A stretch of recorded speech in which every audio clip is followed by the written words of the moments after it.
नमस्कार दोस्तों, मैं विवेक कुमार। आप सभी लोगों का हार्दिक स्वागत है आपके और हमारे चैनल क्राइम की कहानी के नए एपिसोड में। सबसे पहले आपके प्यार के लिए शुक्रिया कि आप मेरे वीडियो को पसंद करते हैं। अगर आप चैनल पर नए हैं या अभी तक आपने इस चैनल को सब्सक्राइब नहीं किया है तो सब्सक्राइब कर लीजिए, बेल आइकन दबा दीजिए ताकि मेरे हर वीडियो का नोटिफिकेशन आपको मिलता रहे। तो चलिए आज की कहानी शुरू करते हैं। गुजरात के जाने माने शहर बड़ौदा के न्यू समा रोड पर स्थित चंदन पार्क सोसाइटी के मकान नंबर C48 की तीसरी मंजिल पर तेजस पटेल अपनी पत्नी शोभना पटेल और 6 साल की बेटी काव्या के साथ रहता था। 10 अक्टूबर दिन रविवार की रात को तेजस और शोभना की बेटी काव्या मामी के साथ गरबा खेलकर हंसी खुशी से ऊपर आई तो रात के 11:30 बज रहे थे। ऊपर आते समय काव्या ने दूसरी मंजिल पर रहने वाले अपने मामा जितेंद्र बारिया को गुड नाइट कहा था। उस समय वह बहुत खुश थी। बेटी के आने पर तेजस ने पहले से लाकर फ्रिज में रखी आइसक्रीम निकाली और एक एक आइसक्रीम पत्नी और बेटी को दी तथा एक आइसक्रीम खुद खाई। आइसक्रीम खाकर तीनों सोने के लिए लेट गए। रात 1:30 बजे के आसपास तेजस ने दूसरी मंजिल पर रहने वाले अपने साले जितेंद्र बारिया से आकर बताया कि पता नहीं क्यों शोभना और काव्या उठ नहीं रही हैं। यह सुनकर जितेंद्र पत्नी के साथ तुरंत ऊपर पहुंचा। बहन और भांजी की हालत देखकर जितेंद्र घबरा गया। पत्नी और बहनोई की मदद से वह बहन और भांजी को पास के ही एक प्राइवेट अस्पताल में ले गया, जहां डॉक्टर ने दोनों को देखते ही कहा, इनकी तो मौत हो चुकी है, इनका अब कुछ नहीं किया जा सकता। इतना सुनते ही जितेंद्र रोने लगा। उसके साथ उसकी पत्नी भी रोने लगी थी, पर तेजस की आंखों से एक बूंद भी आंसू नहीं गिर रहा था। वह इस तरह मुंह लटकाए खड़ा था जैसे वह वहां संवेदना व्यक्त करने आया हो और मरने वालों से उसका कोई खास संबंध नहीं है। मां बेटी की मौत डॉक्टर को संदेहास्पद लगी थी, इसलिए डॉक्टर ने इस बात की सूचना क्षेत्रीय थाना समा पुलिस को दे दी थी। उस समय रात के यही कोई 2:30 बज रहे थे। फिर भी बात 2 लोगों की संदेहास्पद मौत की थी, इसलिए थाना प्रभारी इंस्पेक्टर NH ब्रह्मभट्ट 2 सिपाहियों के साथ कुछ ही देर में अस्पताल पहुंच गए। डॉक्टर की मौजूदगी में उन्होंने लाशों का निरीक्षण किया। लाशों को देखकर ही लग रहा था कि इन्हें गला दबाकर मारा गया है या फिर इन्हें जहर दिया गया है। पर जहर पीने या खाने से मुंह से झाग निकलता है, जबकि इन दोनों के मुंह से झाग बिल्कुल नहीं निकला। उनके होंठ एकदम सूखे हुए थे। इसके अलावा जहर खाकर मरने वाले के शरीर से जहर की गंध भी आती है, लेकिन यहाँ ऐसा भी कुछ नहीं था। निरीक्षण के दौरान थाना प्रभारी ने ही नहीं, किसी ने भी इस तरह की कोई गंध नहीं महसूस की थी। हाँ, शोभना के गले पर नाखून की खरोंच का निशान जरूर साफ दिखाई दे रहा था। इसके अलावा उसने गले में जो चेन पहनी थी उसकी रगड़ का भी निशान था। इससे डॉक्टर और थाना प्रभारी को लगा कि कहीं गला दबाकर तो इन दोनों की हत्या नहीं की गई है। पर जब इस बारे में मृतका शोभना के पति तेजस से पूछताछ की गई तो उसने साफ मना कर दिया। उसने कहा, साहब, मैं अपनी पत्नी और बेटी की हत्या क्यों करूंगा? हम सब तो रात को प्रेम से साथ खाना खाकर रात 11:30 बजे के करीब आइसक्रीम खाकर सोए थे। रात में मैं 1:30 बजे उठा तो इन लोगों को देखकर मुझे कुछ गड़बड़ लगी। मैंने शोभना को जगाना चाहा तो वह नहीं उठी। मैं घबरा गया, नीचे जाकर साले को बुला लाया। उसके बाद हम सभी दोनों को अस्पताल ले आए। थाना प्रभारी ने पूछा, तुम जब रात में उठे तो तुम्हें क्या गड़बड़ लगी जो तुम पत्नी को जगाने लगे थे? तेजस ने बताया, सर, बेटी के सो जाने के बाद मैं उठकर पत्नी के बगल जाकर लेट गया था। मैंने उसे जगाना चाहा पर वह हिली भी नहीं। तब मुझे पता चला कि यह तो बेहोश है। उसके बाद मैं नीचे साले को बुलाने के लिए गया था। थाना प्रभारी ब्रह्मभट्ट ने अगला सवाल किया, यह सब कैसे हुआ? तेजस ने कहा, सर, मैं क्या बताऊं, मैं भी तो सो रहा था। इसके बाद थाना प्रभारी NH ब्रह्मभट्ट ने तेजस के साले जितेंद्र बारिया से पूछा, तुम्हें क्या लगता है, इनकी हत्या की गई है या इन्होंने आत्महत्या की है? क्योंकि देखने से ही लग रहा है कि ये स्वाभाविक मौतें नहीं हैं। जितेंद्र ने रोते हुए कहा, सर, मुझे पूरा विश्वास है कि मेरी बहन ने आत्महत्या नहीं की है। शाम को दोनों बहुत खुश थीं, फिर आत्महत्या करने की कोई वजह भी तो होनी चाहिए। मेरी बहन को कोई तकलीफ नहीं थी जो वह आत्महत्या करती। थाना प्रभारी ने कहा, इसका मतलब इनकी हत्या की गई है। खैर, इसका भी पता हम लगा ही लेंगे। पहले दोनों लाशों का पोस्टमार्टम करा लें, उससे साफ हो जाएगा कि इनकी मौत कैसे हुई है। इसके बाद शोभना और काव्या की लाशों को कब्जे में लेकर घटनास्थल की सारी कार्यवाही पूरी की गई। उसके बाद दोनों ही लाशों को बड़ौदा के सयाजीराव गायकवाड़ अस्पताल भिजवा दिया गया, जहां अगले दिन यानी सोमवार को दोनों लाशों का पोस्टमार्टम डॉक्टर आरवी पटेल ने अपने 2 सहयोगियों के साथ किया। पोस्टमार्टम रिपोर्ट में बताया कि मां बेटी की मौत जहर से हुई थी, गला दबाने से नहीं हुई थी। पर जहर देने के बाद दोनों का गला दबाया गया था, जिसका निशान शोभना के गले पर पाया गया था। दोनों की मौत जहर से ही हुई थी। इसकी सही जानकारी के लिए दोनों के विसरा जांच के लिए भेज दिए गए थे। पोस्टमार्टम होने के बाद मृतका के घर वालों ने दोनों लाशों को पंचमहल स्थित गांव ले जाकर अंतिम संस्कार कर दिया। पुलिस ने उसी दिन तेजस के घर जाकर तलाशी ली तो घर से चूहा मारने वाली दवा मिली। इसके अलावा डस्टबिन से कोन आइसक्रीम के रैपर, फ्रिज में आधी चॉकलेट तथा आइसक्रीम मिली थी। पुलिस ने पड़ोसियों से पूछा कि यहाँ चूहे बहुत हैं क्या? पड़ोसियों ने बताया कि यहाँ चूहे बिल्कुल नहीं हैं। तब पुलिस यह सोचने पर मजबूर हो गई कि जब यहाँ चूहे नहीं हैं, तो तेजस के घर चूहा मारने की दवा कहाँ से और क्यों आई थी? कहीं यह दवा उसने पत्नी और बेटी को तो नहीं खिलाई थी। अब तक मिले तथ्यों से पूरी तरह साफ हो गया था कि शोभना और काव्या की हत्या की गई थी, और यह हत्या किसी और ने नहीं, शोभना के पति और काव्या के पिता तेजस पटेल ने ही की थी। शक के आधार पर पुलिस ने तेजस को हिरासत में ले लिया। तेजस को थाने लाकर थाना प्रभारी ने जोन 4 के डीसीपी लखधीर सिंह की मौजूदगी में पूछताछ शुरू किया। तेजस ने बहाने तो बहुत बनाए, पर पुलिस के आगे उसकी एक नहीं चली, क्योंकि सारे सबूत उसके खिलाफ थे। आखिर रोते हुए उसने पत्नी और बेटी की हत्या का अपराध स्वीकार करते हुए कहा, क्या करता सर, मैं अपनी इस पत्नी से बहुत परेशान हो गया था। उसने मेरा जीना हराम कर दिया था, इसलिए मजबूर होकर मैंने उसकी हत्या की है।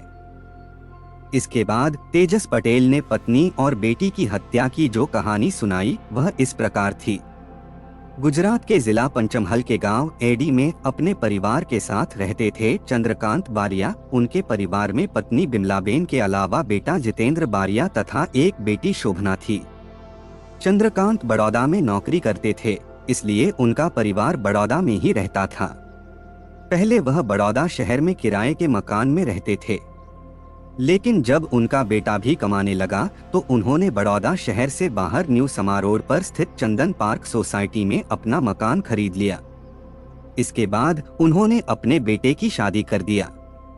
बाप बेटे मिलकर ठीक ठाक कमा रहे थे, इसलिए उन्होंने जो मकान खरीदा था उसमें 2 मंजिल और बनवाकर किराए पर उठा दिया था। उनकी बेटी शोभना ने बीए पास करके पढ़ाई छोड़ दी थी। पढ़ाई छोड़कर वह घर में ही रहती थी। जब वह शादी लायक हुई तो चंद्रकांत ने सन 2012 में उसकी शादी पंचमहल में ही अपने पुश्तैनी गांव से करीब 15 किलोमीटर दूर नांदरवा गांव में तेजस पटेल के साथ कर दी थी। 12वीं पास करके तेजस गांव में खेती करता था। शोभना उम्र में तेजस से 6 साल बड़ी थी। शोभना शहर में रहकर पली बढ़ी थी, भला वह गांव में कैसे रह सकती थी?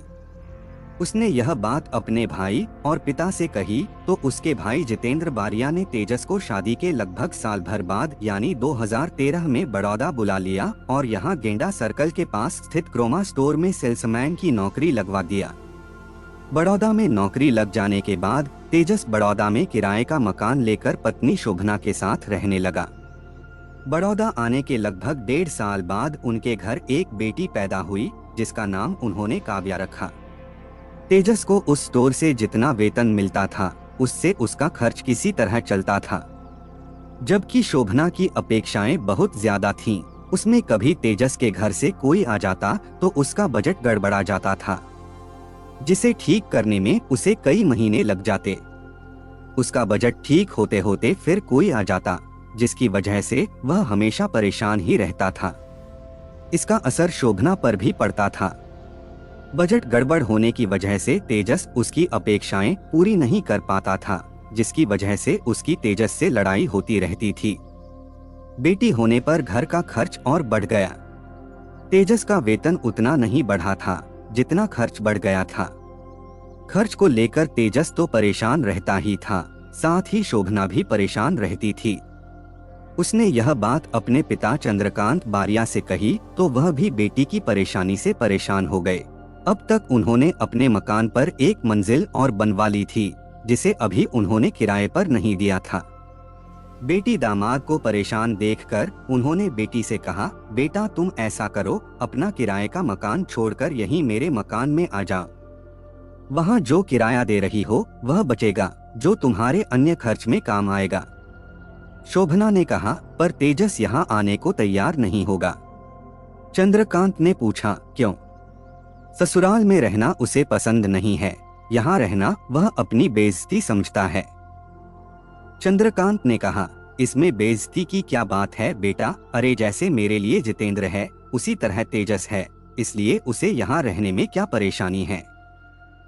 शोभना बोली, पापा मैं तो इस बारे में तेजस से कुछ बात कर नहीं सकती, क्योंकि मैं कहूँगी तो मेरी बात वह मानेगा नहीं, इसलिए जो कुछ भी कहना है आप ही कहिए। आप कहेंगे तो आपकी बात वह टालेगा नहीं। इसके बाद ससुर के कहने पर तेजस पत्नी और बेटी के साथ ससुर के चंदन पार्क सोसाइटी स्थित मकान में रहने आ गया। उस मकान में पहली मंजिल पर उसके सास ससुर और दूसरी मंजिल पर साला जितेंद्र अपनी पत्नी के साथ रहता था। तीसरी मंजिल खाली थी, जिसमें तेजस शोभना बेटी काव्या के साथ रहने लगा। अब शोभना अपने मायके में थी, घर उसके बाप का था। माँ बाप और भाई साथ ही रहते थे, इसलिए वह पति पर हावी होने लगी। वहां तेजस की बिल्कुल नहीं चलती थी। जब तक तेजस बड़ौदा में किराए के मकान में रहा, वहां उसके माँ बाप और भाई बहन भी कभी कभार मिलने आ जाते थे। लेकिन जब से वह ससुराल में रहने आया, शोभना उनके आने पर रोक लगाने लगी। वह तेजस से साफ कहती, यह घर मेरे बाप का है, तुम्हारे बाप का नहीं है, इसलिए यहाँ वही आएगा जिसे मैं चाहूंगी। ये जो तुम्हारे घर वाले हमें लूटने आते हैं ना, इनसे साफ साफ कह दो, अब तक उन्होंने बहुत लूट लिया। यहाँ हमारा ही खर्च नहीं पूरा होता, उसी में वे लोग भी भीख मांगने आ जाते हैं। तेजस पत्नी की इन बातों का जवाब तो देना चाहता, पर अब उसमें हिम्मत नहीं रह गई थी और न ही उसकी कोई सुनता था। ऐसा नहीं है कि उसने जवाब नहीं दिया, शुरू में उसने शोभना को जवाब दिया था, पर उसके जवाब देने पर शोभना ने उसकी शिकायत अपने माँ बाप और भाई से कर दी थी। उसके बाद तो सास ससुर ने ही नहीं, साले ने भी उसकी ऐसी बेइज्जती की थी कि उसके बाद उसने यही तय कर लिया कि अब सास ससुर और साले की बातें सुनने से अच्छा है कि बीवी की ही चार बातें सुन ले। इसलिए शोभना जो कुछ भी उससे कहती वह चुपचाप सुन लेता था। शोभना की बातें तेजस सुन जरूर लेता था, पर था तो वह भी मर्द। पत्नी चार अच्छी बातें कहे जो मन को सुकून पहुँचाएं तो अच्छी लगती हैं, पर दिल को जलाने वाली बातें कहे तो सभी का खून खौल उठता है। वह कैसा भी मर्द क्यों ना हो, पत्नी की हो या किसी की भी हो, मजबूरी में ही आदमी किसी की जलीकटी सुनता है। तेजस भी मजबूरी में ही पत्नी की जलीकटी सुन रहा था, पर अंदर ही अंदर वह सुलग रहा था। अब उसे बीवी से यानी शोभना से नफरत होने लगी थी। तेजस की चुप्पी से धीरे धीरे शोभना की हिम्मत बढ़ती गई और वह जब देखो तब तेजस का अपमान करने लगी। उसी को ही नहीं, उसके माँ बाप और भाई बहन को भी अपशब्द कहने लगी थी। उनका आना जाना तो उसने कब का बंद करा दिया था। तेजस को उनसे फोन पर भी बातें करते देख या सुन लेती तो उसके बाद तेजस की जमकर बेइज्जती करती ही फोन छीनकर उन लोगों को भी बुरी तरह बेइज्जत करती थी। इससे तेजस दुखी तो रहता ही था, उसे शोभना के साथ रहने में घुटन सी होने लगी थी। अब वह ससुराल में बिल्कुल नहीं रहना चाहता था, पर मजबूरी में उसे रहना पड़ रहा था। ऐसे में ही उसने कुछ दिनों पहले शोभना से कहा भी था, अब अगर तुमने मेरे घर वालों को कुछ कहा तो मैं तुम्हारे साथ या तुम्हारे और अपने साथ कुछ कर लूंगा। एक तरह से तेजस ने शोभना को धमकी दी थी।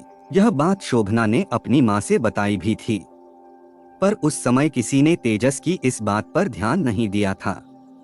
आखिर उसने जो धमकी दी थी पूरी ही कर डाली।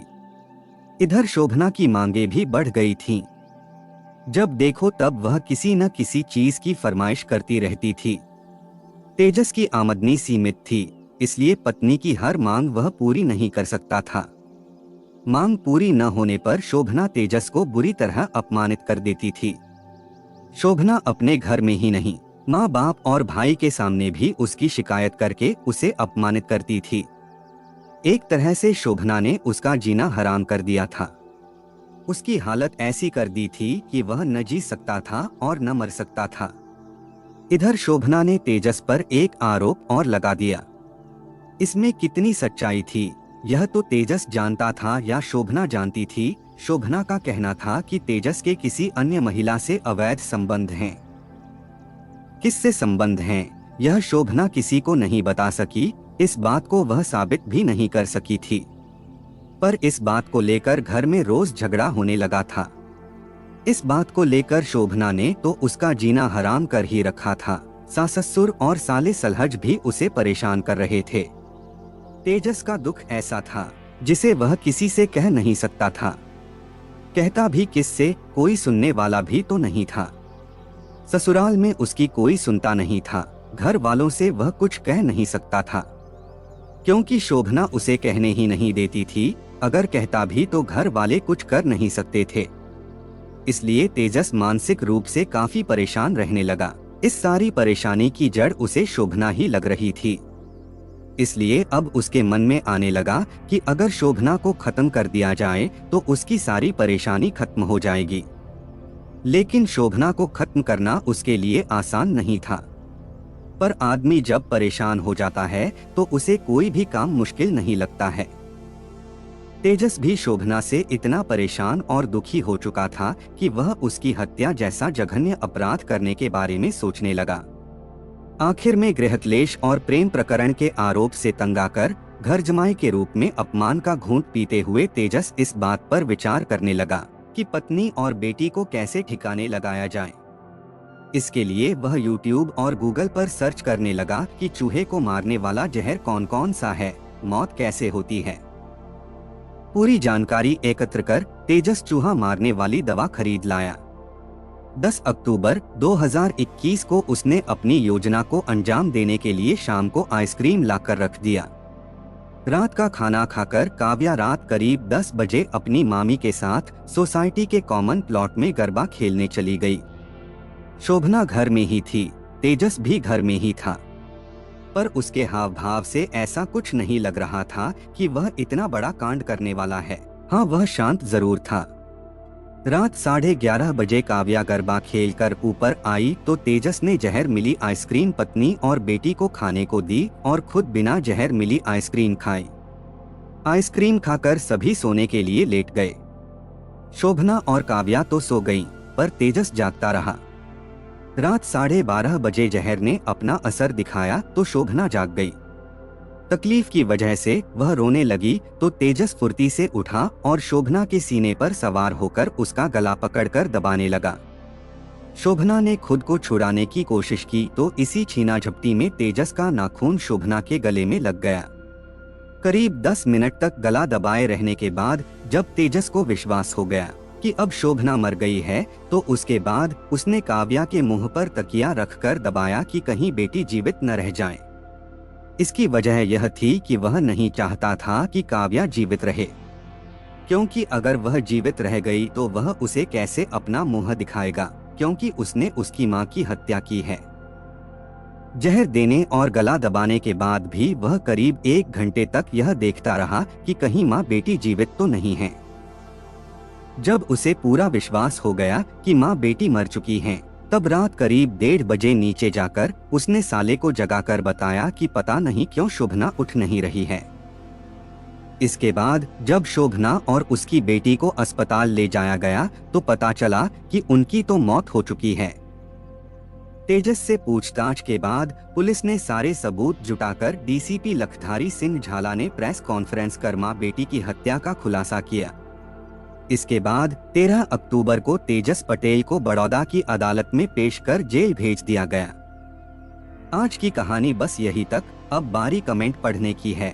रितिका राज जी ने कमेंट किया है, सेकंड कमेंट, आप बहुत अच्छे कहानी सुनाते हो भैया। मैं तो काम करते करते सुनती हूँ, सुबह दोपहर शाम और नाइट ऑल टाइम सुनती हूँ और कुछ सीखने को भी मिलता है। आई होप ऐसे ही कहानी सुनाते रहो आप, और मेरी एक विश है, प्लीज मेरी कमेंट को भी कहानी के लास्ट में बोलिए और मेरा नाम भी एक बार ले लो भैया।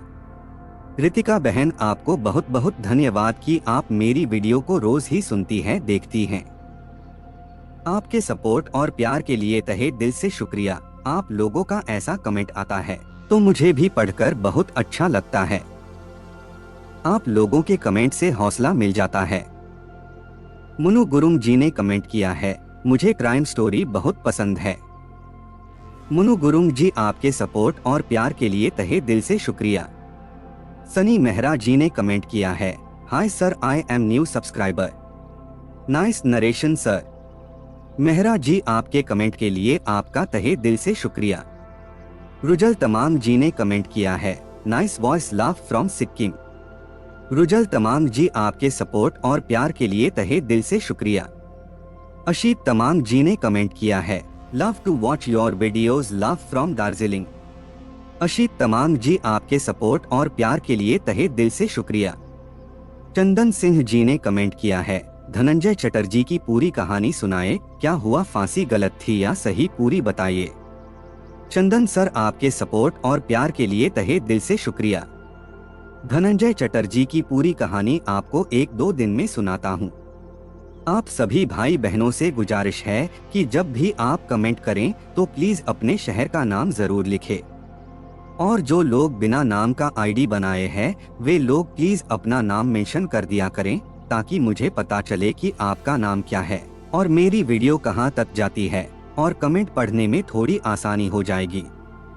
एसके जेसन जी ने कमेंट किया है, लव फ्रॉम बांग्लादेश। जेसन जी, आपके प्यार के लिए धन्यवाद।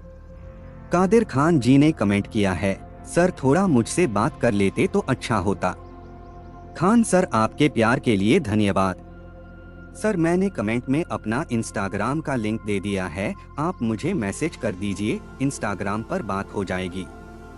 लता कोटियन जी ने कमेंट किया है, hi sir, I am from Karnataka. आपका सब वीडियो अच्छा लगता है, thank you sir, love from Karnataka and God bless you sir. Lata ma'am, आपके प्यार के लिए धन्यवाद। आपके सपोर्ट और प्यार के लिए तहे दिल से शुक्रिया।